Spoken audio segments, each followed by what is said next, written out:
1단원 물질의 구성, 마산동중 학습지 풀이를 해보겠습니다. 먼저 우리 불꽃 반응 실험했던 거 기억나나요?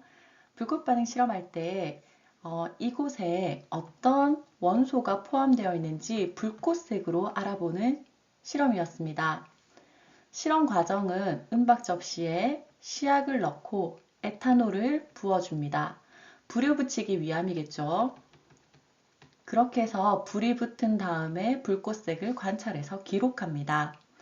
선생님이 주었던 10가지 중에 몇 가지만 해보겠습니다.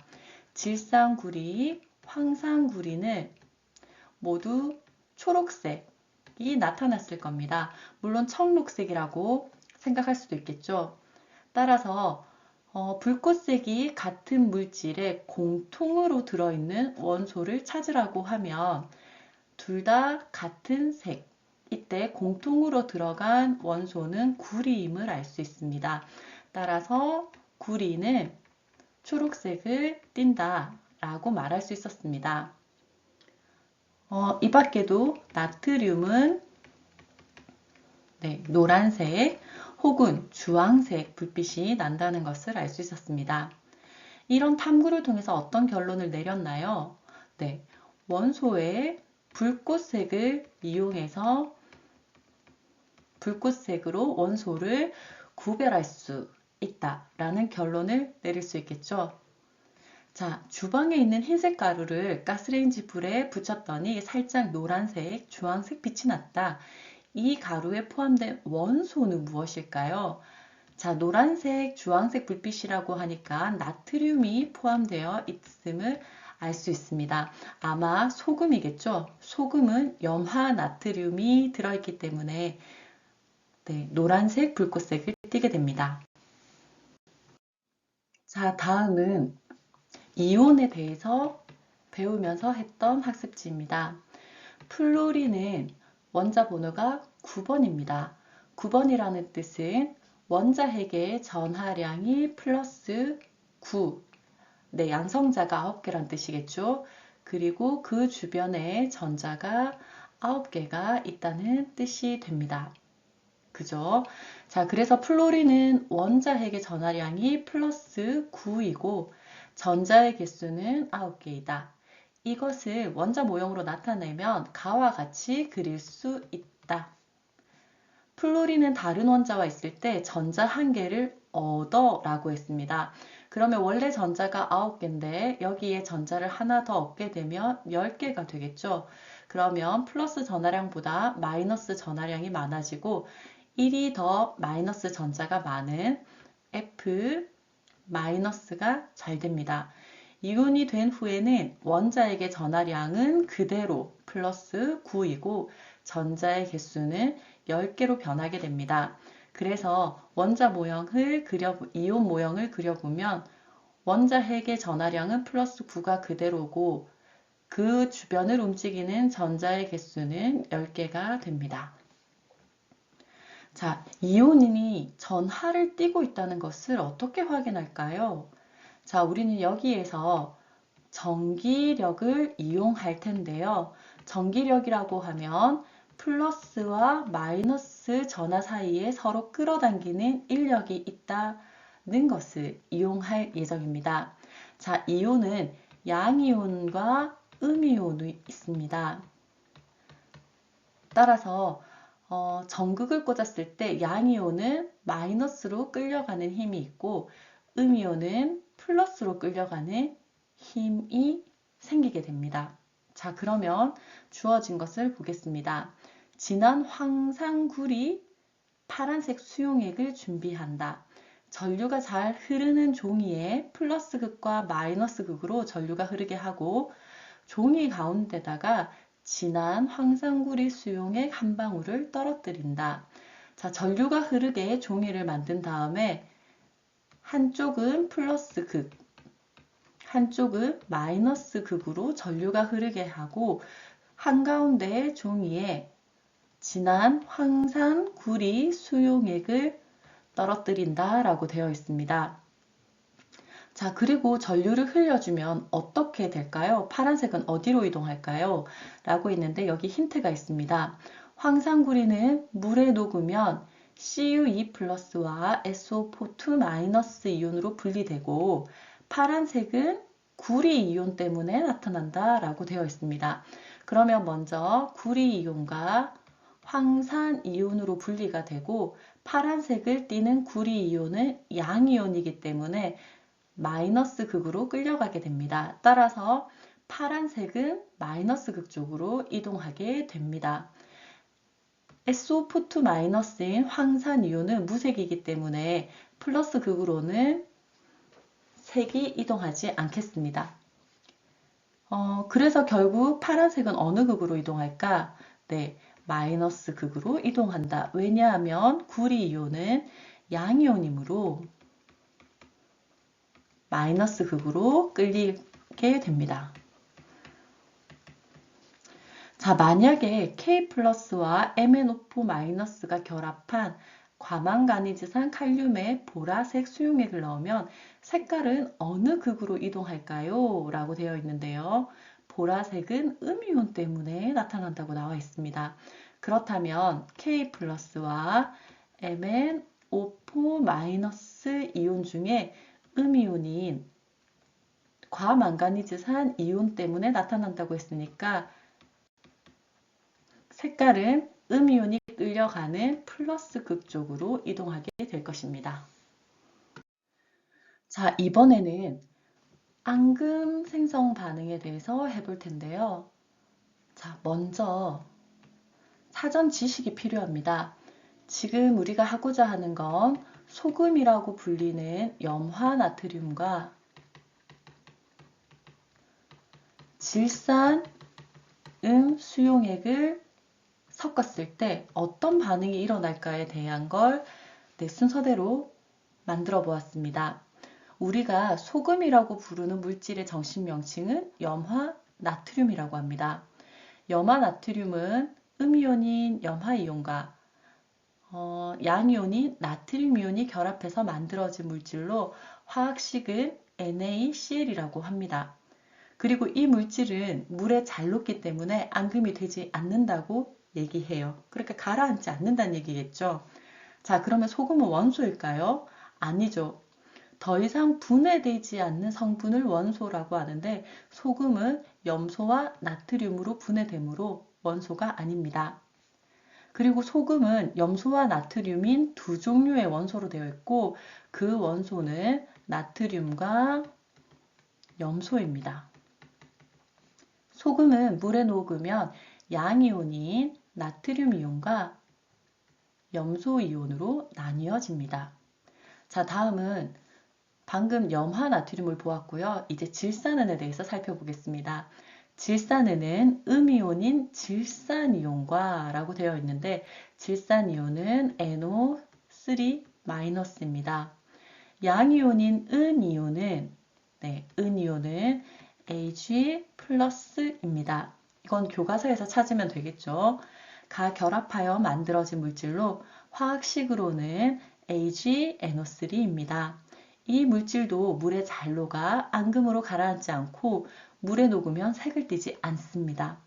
그러니까 소금, 염화나트륨 수용액도 물에 잘 녹는 무색 투명, 질산은도 물에 잘 녹는 무색 투명. 자, 그러면 그것을 모형으로 나타내 보겠습니다.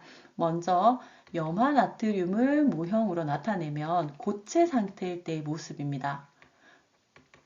그러다가 이 고체를 물에 녹이게 되면 물 숫자를 써서 수용액이 되는데요. 수용액이 되면 각각의 이온이 분리되어 있는 모습을 볼 수 있습니다. 이와 마찬가지로 AgNO3 고체 물질을 물에 녹이면 Ag+와 NO3- 이온으로 이렇게 분리되어 녹게 됩니다. 자, 그러면 4번. 여기서 중요한 거, 염화나트륨이 녹아있는 수용액에 질산은 수용액을 두 개를 섞으면 넣었을 때 물속에 존재하는 이온을 모두 쓰라고 했습니다. 그러면 있는 걸 모두 써볼까요? Na+ 있고요, 여기. 그 다음에 Cl-가 있습니다. 그리고 여기에 Ag 플러스가 있을 거고요. 그리고 NO3- 이온이 존재할 수 있습니다. 하지만 여기에서 Na 플러스와 NO3-가 또 인력을 느낄 수 있고 Ag 플러스와 Cl-가 서로 또 인력을 느낄 수 있는데 이 둘은 물에 녹지 않고 고체 앙금이 됩니다. 따라서 물속에 존재하는 이온은 나트륨 이온과 질산 이온이 되고 여기에서 앙금이 된 음이온과 염화 이온이 결합해서 만들어지는 AgCl, 염화은 물질은 물에 녹지 않고 흰색 앙금을 만듭니다. 그렇다면 어떤 일이 일어날까요? 앙금이 생겼기 때문에 불투명해집니다. 원래 무색 투명했는데 이 둘을 섞게 되면 불투명해지고요. 앙금색이 흰색이기 때문에 흰색으로 불투명해집니다. 그렇게 생각한 이유는 앙금이 생겨서겠죠. 자, 마지막으로 앙금 생성 반응인데요. 자, 우리는 어떤 미지의 수용액에 어떤 이온이 특정 이온이 녹아있는지 확인하기 위해서 마셔볼 수는 없잖아요. 그래서 PbE 플러스 같은 납 중독이 우려가 있다면 직접 마셔보는 방법 말고 이 수용액에 납이 있는지 확인할 수 있는 방법이 있습니다. 그게 바로 앙금 생성 반응입니다. 여러분들에게 4개의 수용액을 나눠줬었는데요. 자, 먼저 질산납은 PbNO3E입니다. 이걸 한번 해석을 해볼까요? 자, 이게 양이온과 음이온이 만나서 만들어진 것으로 교과서를 찾아보면 납이온은 전자 2개를 잃어서 이가 양이온이 됩니다. 그러면 2개를 받는 물질이 있어야 되는데요. 질산이온은 전자를 하나를 받는 물질입니다. 따라서 질산이온 하나가 아니라 질산이온 2개가 있으면 전자 2개를 잃고 또 전자 2개를 받을 수 있기 때문에 이들이 함께 결합해서 만들어진 것이 질산납, 그래서 Pb와 NO3가 2개인 이런 질산납이 만들어집니다. 그러면 양이온은 물에 녹였을 때 양이온은 PbE 플러스 그리고 음이온은 NO3- 가 2개인 용액이 되겠죠. 그리고 요드와 칼륨 용액을 넣어보면 자, KI입니다. 둘 다 1이 생략되어 있으므로 K 하나와 I 하나입니다. 교과서를 찾아보면 K는 전자 하나를 잃고요. 아이오딘은 전자 하나를 얻습니다. 여기 요드화 칼륨이라고 되어 있는데 아이오딘화 칼륨이라고 생각하면 되겠습니다. 따라서 양이온은 K 플러스, 음이온은 I 마이너스가 됩니다. 황상구리 수용액은요, CuSO4입니다. 교과서를 찾아보면 구리 이온은 전자 2개를 잃어서 양이온이 되고 황산이온은 전자 2개를 얻어서 음이온이 됨을 알 수 있습니다. 그래서 구리 이온이 양이온이고 황산이온이 음이온이 됩니다. 황화 나트륨 Na2S인데요. 교과서에 찾아보면 나트륨은 전자 하나를 잃고 양이온이 됩니다. 그런데 황은 전자 2개를 얻어서 음이온이 됩니다. 그러면 전자 2개를 얻으려면 나트륨 전자 1개 가지고는 안 되겠죠. 그래서 나트륨 2개가 전자를 2개를 줘서 이렇게 만나서 Na가 2개고 황이 하나인 Na2S가 만들어집니다. 따라서 양이온은 Na 플러스 2개가 되고 음이온은 황이온 하나가 됩니다. 자, 그러면 이제 실험을 한번 해보겠습니다. 질산납과 요오드와 칼륨을 섞으면 자, 이 2개를 섞게 되면 이 이온이 섞이게 되겠죠. 원래 가지고 있던 이온들은 잘 녹았으니까 서로 만나게 되었을 때 앙금이 되느냐 안 되느냐 이렇게 될 수 있을 것 같습니다. 따라서 여기에 보면 PbE 플러스와 I 마이너스가 다시 만날 수 있고 K 플러스와 NO3 마이너스가 이렇게 모두 섞이게 되었을 때 앙금이 생길 수 있냐는 질문입니다. 그런데 여기 분명히 여러분도 확인했겠지만 노란색 앙금이 생겼을 겁니다. 그러면 그 앙금은 무엇 때문일까요? 자, 앙금이 되지 않는 이온 세 가지를 여러분에게 알려드렸는데요. NO3- 질산 이온은 앙금을 만들지 않습니다.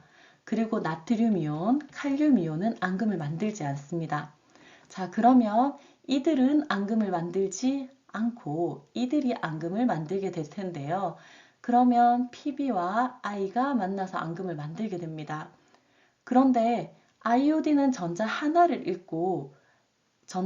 얻고 나비온은 전자 두 개를 읽게 되잖아요. 그러면 두 개의 개수를 맞춰주기 위해서 PB는 하나지만 I는 두 개가 필요합니다. 그래서 이렇게 쓸 수 있습니다. 자, 그러면 그 밑에 거도 질산납과 황화나트륨을 섞게 되면 PBE 플러스와 Na 플러스와 NO3 마이너스와 Se 마이너스가 만날 수 있게 되는데요. 여기에서도 이들은 앙금을 만들 수가 없고 나머지는 앙금을 만들게 됩니다. 자, 이렇게 해서 여러분들이 앙금이 생기는 것들과 생기지 않는 것, 그리고 앙금 화학식을 만들어 볼 수 있는데요. 자, 직접 만들어 보기 바랍니다. 직접 PBS 그리고 여기에서는 PB, SO4, 황산납 그리고 여기서는 황산구리와 요드와 칼륨이니까 아이오딘화 구리 그리고 황화구리 마지막으로 앙금이 생기지 않습니다. 앙금 생성 반응으로 확인할 수 있는 것은 무엇인가요? 수용액 속에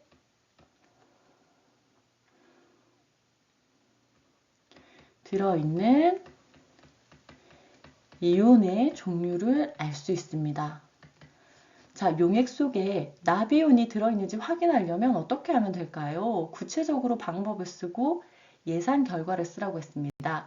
그러면 납이 들어있다면 아이오딘 이온을 넣었을 때 노란색 앙금이 생긴다면 네, 나비온이 있음을 확인할 수 있을 겁니다. 자, 이로써 1단원 학습지 설명 마치겠습니다.